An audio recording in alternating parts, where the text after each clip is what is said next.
This is your News Source Evening Bulletin for today, Tuesday, the 17th day of March in the year 2020. I'm Gordon Mosley. Here is what we're tracking tonight. As the Guyana Elections Commission was preparing today for a vote recount while examining legal issues surrounding that recount, an interim injunction was granted by the High Court against the Commission, preventing the recount at this time. The injunction was granted by Justice Franklin Holder following an application made by private citizen Yulita Moore. The interim injunction restrains the Elections Commission from setting aside or varying the declarations already made by the 10 electoral districts with any other documents or declarations until the hearing and determination of the judicial review of the application. An interim injunction was also granted restraining the Chief Elections Officer from submitting any report of the total votes cast for each list of candidates, save and except the votes counted and the information furnished by the returning officers under the Representation of the People Act. The Guyana Elections Commission has also been restrained from permitting or authorizing any person or persons to any agreement between the President and the opposition leader or any agreement between the Guyana Elections Commission and CARICOM to count or recount any ballots cast by electors on the 2nd of March. Additionally, the court has ordered that the Elections Commission be restrained from permitting or authorizing any person or persons pursuant to any agreement between the President and the opposition leader or any agreement between the Commission and CARICOM to count or recount any ballots cast at the elections. The respondents to the court matter are the Guyana Elections Commission, the chairperson of that commission, and the Chief Elections Officer. The matter is set to come up in court on the 20th of March. There could be moves before that time to challenge the injunctions and possibly seek to have them dismissed. More news coming up in a moment.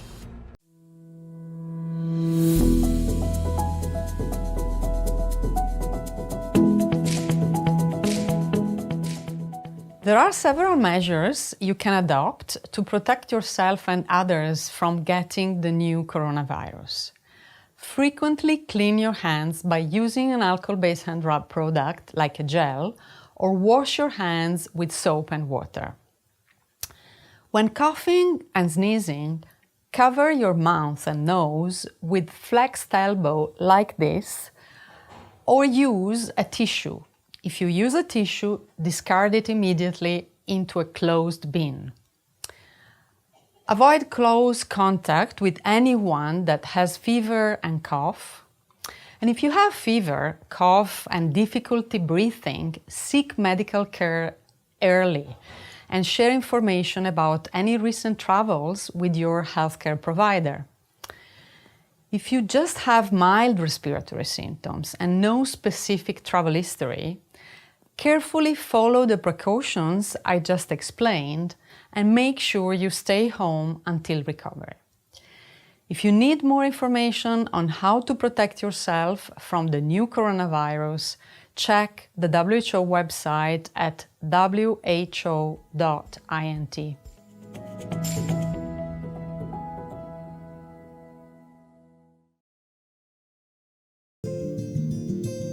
GBTI is your Guyanese bank, a bank that understands every customer's unique needs, opportunities, challenges, and financial concerns. At GBTI, we see you for you. Whether you're buying a new home or car, planning your next vacation or retirement, saving for your child's future, or whether you're ready to take that bold step of investing in your dream business idea, we are with you every step of the way. We hear your stories and watch you focus on your dreams as we share your aspirations. We are more than just banking. We are a family. We are part of your community. Our commitment extends way beyond the walls of our branches and is demonstrated every day in the opportunities we provide to our individual and business customers. The support, time, and commitment we give back to communities across Guyana to help improve the lives of our Guyanese families. Because we see Guyana through your eyes. Fuel it up and drive, super 95. Tune up. Fuel it up and drive, super 95. Tune up. Protect your fuel system, boy. High mileage and performance, boy. Gaia Guyot's Super 95 gasoline gives you more reasons to drive and is available at 56 service stations nationwide. For affordable price, high performance, and high mileage, choose Guyot's Super 95 gasoline. Fuel it up and drive! Tired of long lines? Register with MyGTT at mygtt.co.gy. That's mygtt.co.gy to view and pay your bills from anywhere. Enter to win an Amazon gift card worth $25 or a bounty voucher worth 5,000 Guyana dollars when you sign up today. GTT, do more. Welcome back. Well, while putting all systems in place for a national recount to begin, the Guyana Elections Commission found itself facing legal hurdles related to that move. In a statement earlier this afternoon, the Elections Commission said it was currently examining the legal ramifications of the agreement reached by President David Granger and Opposition Leader Barrett Jagdeo in accordance with the Constitution. The Commission said it has considered the proposal and has implemented systems for the operationalization of the exercise. As a safeguard mechanism, it is necessary for all the legal issues to be properly addressed, including the gazetting of the process as requested by the high-level CARICOM delegation here to overlook the recount. News source understands from sources close to the Commission that the Commission's own legal officer, Attorney Excellence Dazel, wrote to the Commission chairperson, indicating to her that a national recount of all the votes cast at the elections in all 10 districts would be an abuse of the election process and would also be unlawful. The attorney is reportedly basing that position in what is contained in the Representation of the People Act, Chapter 103, which deals with the counting of votes. According to the source, the legal officer is of the opinion that a recount based on an agreement by the President and the opposition leader and CARICOM would be a departure from the laws of Guyana regarding recounts, and the two leaders may have acted ultra vires in their functions regarding the work of the Commission and the issue of recounts. News source also understands that the legal officer further contends that it is for the returning officers to grant requests for recounts, and once a request is denied, then the other avenue for a recount would be through an election petition. If a request had been granted by the returning officer, then the recount for that particular district could legally be done under the supervision of the CARICOM high-level team. As far as the legal officer is concerned, there can be no new count of all the regions legally, when the returning officers for the regions where requests were made would have already made decisions on such recounts. Reports suggest that the legal officer would also like the legal issues to be made clear to the President and the opposition leader.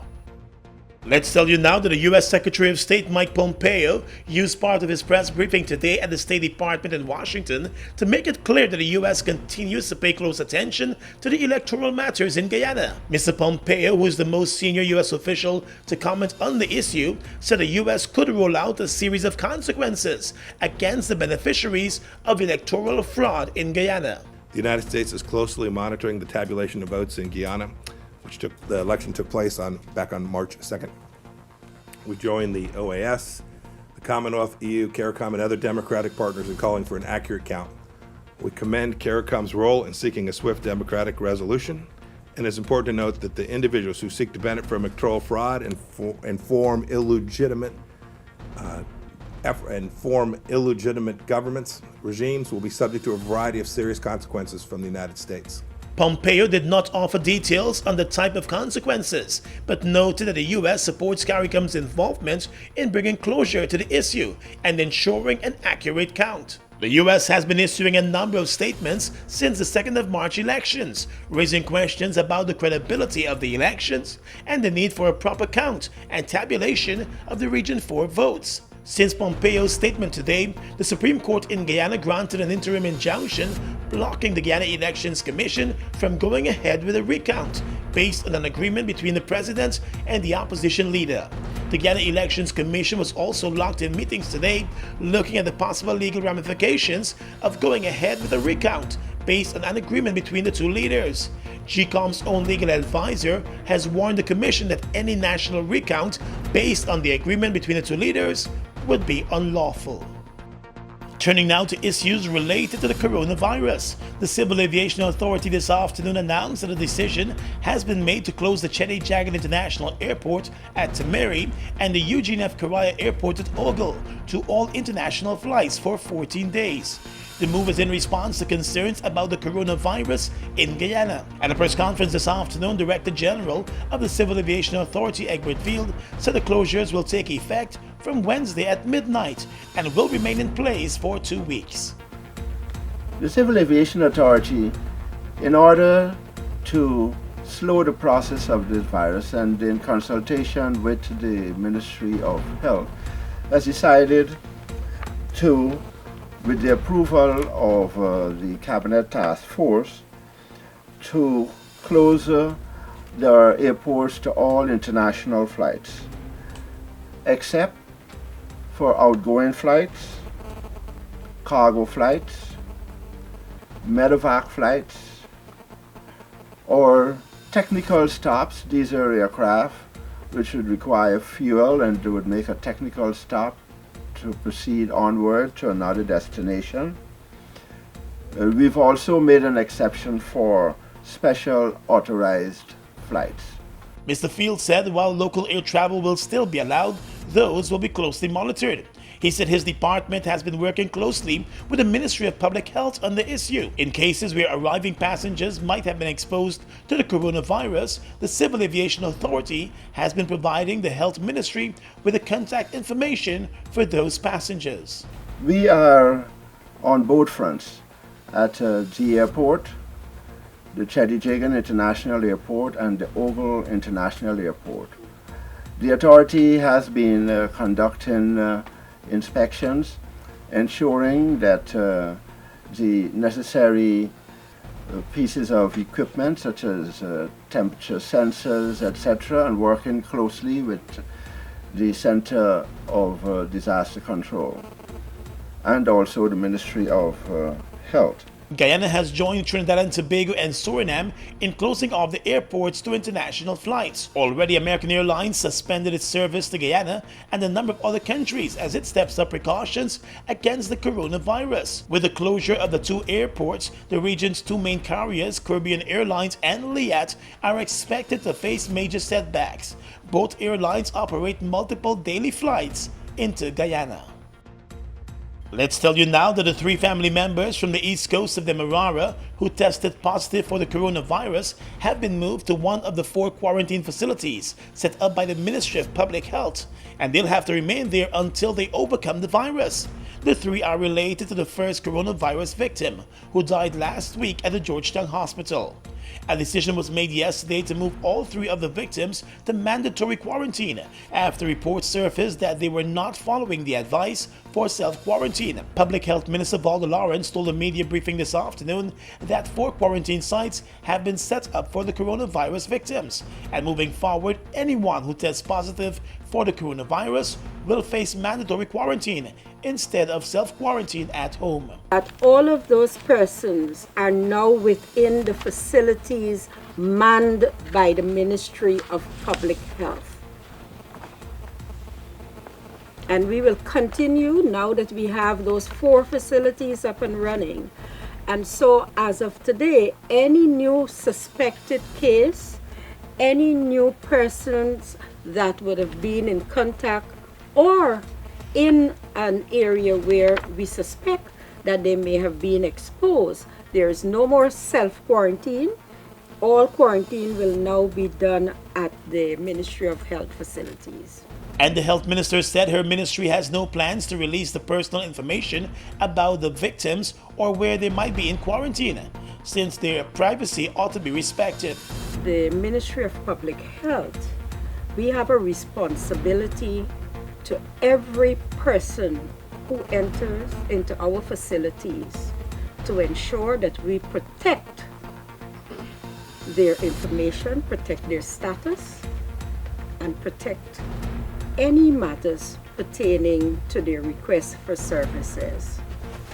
So, as we go along, whatever information should be shared with the public, we will share those information, notwithstanding that every patient reserves the right to have their information protected. Minister Lawrence also announced today that more testing kits are being sourced through the World Health Organization for Guyana. Those additional testing kits will be sent to the country soon. The Ministry of Public Health is encouraging persons to follow the strict guidelines to guard against the coronavirus. Citizens are being reminded that they should cut back on social gatherings and should also sanitize their surroundings regularly while washing their hands with soap and water before and after various tasks. Well, let's tell you now that PPP candidate and attorney Anil Nandlal has indicated that he intends to make an application to the court to become a party to the matter filed against the Guyana Elections Commission, and he will seek to get the matter thrown out completely. Obviously, we will be joining the proceedings and we will be filing our affidavits in response because we are an interested party and we must be heard. Most likely, we are going to have these injunctions discharged because we have final injunctions in place and then which restrain GCOM from declaring any flawed results as per the RO's declaration or the RO declaration for Region 4 unless and until he complies with Section 84 of the Representation of the People Act. The injunction has blocked the Guyana Elections Commission from moving ahead with a recount of all the votes and making any declarations based on that recount. Meanwhile, the People's Progressive Party Civic in a statement this afternoon blasted President David Granger and the APNU-AFC coalition, as well as the Guyana Elections Commission, over the ongoing delay in a recount of the votes. The party lashed out at the move to the court by a private citizen who was a coalition supporter to block the recount, resulting in the move by CARICOM to withdraw its high-level team, which should have been overlooking that recount. According to the PPP's statement, there have been consistent efforts by agents of the president to undermine the CARICOM agreement, although it was requested by the president himself. The party said the truth of the results of the 2020 elections is in the ballot boxes, and that is why the recount is being resisted. The PPP noted that the APNU-AFC coalition and a tiny group are alone in the fight, and it has the international community, local organizations, and even the small parties on its side. Across the Region is coming up next.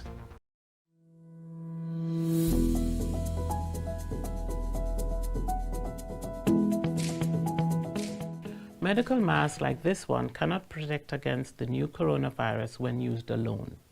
When you wear them, you must combine with hand hygiene and other preventive measures.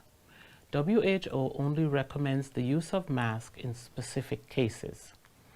If you have cough, fever, and difficulty breathing, you should wear a mask and seek medical care. If you do not have these symptoms, you do not have to wear masks, because there is no evidence that they protect people who are not sick.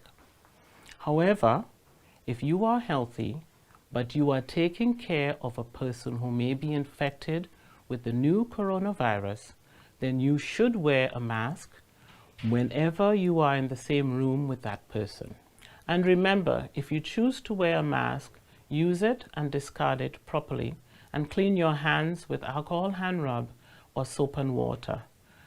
For more information on mask use, other preventive measures, and the new coronavirus, check WHO website at who.int. Thank you.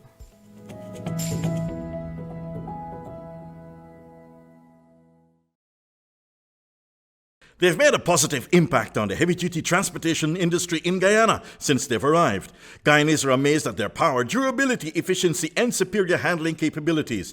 These are brand new trucks, manufactured in partnership with German, Italian, and French companies. They have a powerful reputation for operating under very adverse Guyanese conditions and come with full after-sales service and spare parts. They're the most sought-after trucks today, with over 500 units in Guyana, and they're available in over 100 countries, including South America and the Caribbean.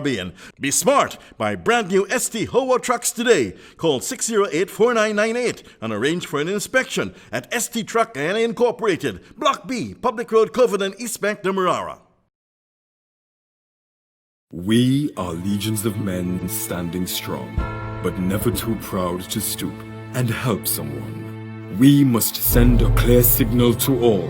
Do right. Walk in upright ways, knowing that's what being a man is all about. And ever aware that things will only get worse when good men do nothing. Stand strong.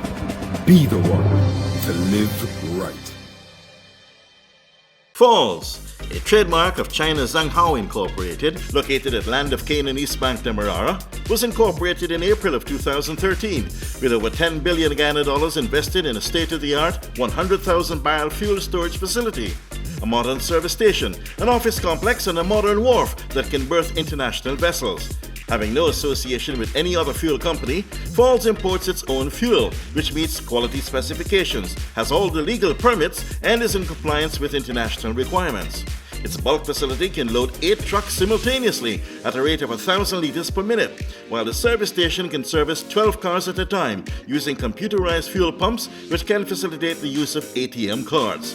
Through its professional team of mostly Guyanese, Falls wholesales and retails fuels to the public, including farmers and miners, and will continue to positively contribute to Guyana by providing quality products, service, and attractive prices. Try Falls today for all your fuel needs. Across the region right now, Barbados today confirmed that it has 2 cases of the coronavirus. And the government of Barbados immediately ordered that all public gatherings, such as sporting and cultural events, will be limited to crowds of 100. Visits to the nation's geriatric hospitals, home to those most at risk to severe illness and death from the acute respiratory syndrome, have been suspended immediately. Barbados today also reports that the health minister advised Barbadians that there was no need to panic, as he detailed the full preparations in place. The health minister said facilities are being put in place to isolate patients and quarantine suspected carriers of the coronavirus. And he also urged the country to be vigilant to prevent the spread of the viral illness. While the number of coronavirus cases in Latin America has not reached European proportions just yet, but judging by decisions taken in the last few days, governments in Latin America are not taking any chances. Venezuela's President Nicolas Maduro announced that the whole country, already suffering from years of economic and political turmoil, would be under quarantine from today after the number of cases there rose from 16 to 33 in one day. He was not alone in declaring drastic restrictions. Peru had already declared a national emergency, closed its borders, and told everybody to self-quarantine for 14 days, while Chile said it would close its borders after cases more than doubled there to 155. And finally tonight, international news. U.S. Treasury Secretary Stephen Mnuchin says the government of the U.S. wants to send cash to Americans in an effort to avert economic crisis caused by the coronavirus. He said the U.S. government is looking at sending checks to Americans immediately. The checks are part of a potential $850 billion aid package, which the White House is discussing with Congress. It follows widespread school and shop closures as the number of coronavirus cases in the U.S. surpassed 5,000. The U.S. has been debating how to provide relief as activity grinds to a halt in response to curfews and other measures intended to slow the spread of the coronavirus across the U.S. And that's your News Source Evening Bulletin for tonight. Gordon Mosley reporting.